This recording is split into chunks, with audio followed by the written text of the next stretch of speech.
Mga fans ng Paunin nagising na rin. Hindi na sila naniniwala na may relasyon sina Kim Chiu at Paolo Abilino.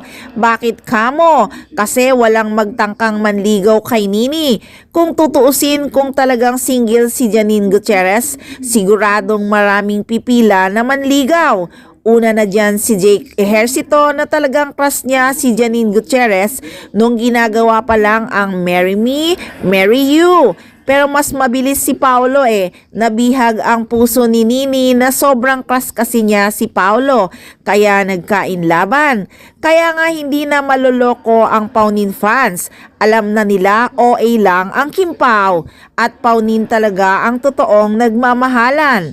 Naalala ko pa noon tumawag si Paolo kay Janine noon dahil may tanong sina Darla. Tanong pa ni Paolo, jojowain mo ba raw ako or totropahin?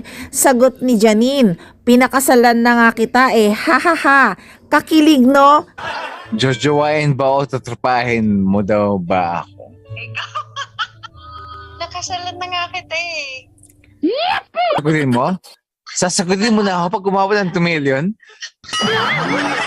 Kitang-kita nga ang kilig ni Paolo noon. Pero bago pa magsalita si Janine Gutierrez, sabi pa ni Pao, huwag kang magsasalita ng hindi importante ha, naka-live tayo. Ano ang ibig sabihin nun? Baka tungkol sa kanilang dalawa. Huwag magsalita kasi naka-live nga, ayaw pa booking ni Pao.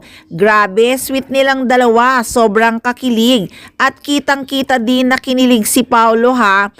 Minsan mo lang makitang kiligin si Pao pero talagang kinilig siya sa sinabi niyang, talaga, sasagutin mo na ako pag nag 2 million to? Sa totoo lang naman, sinagot na talaga siya ni Janine Gutierrez kahit hindi pa yan nag 2 million ang live nila. Kaya miss na sila ng fans. Anong masasabi ng Kim Pao fans? May ganyan ba silang moment? Ay ambot lang oy. Grabe, mga nananaginip, di pa magising. Update muna tayo sa Paunin guys. Si Paolo Abilino hindi naka-attend ng media conference live ng Linlang. Kasi nga pareho sila ni Kim Chiu dinapuan ng sakit. Kaya naman sa Zoom na lang sila na interview. Salamat po sa pagpunta at pasensya na po talaga. Nagkataon po na nagkasakit po kami ni Kim. Pero at si Nini naman, ang huling update ay ang ASAP natin to noong January 14.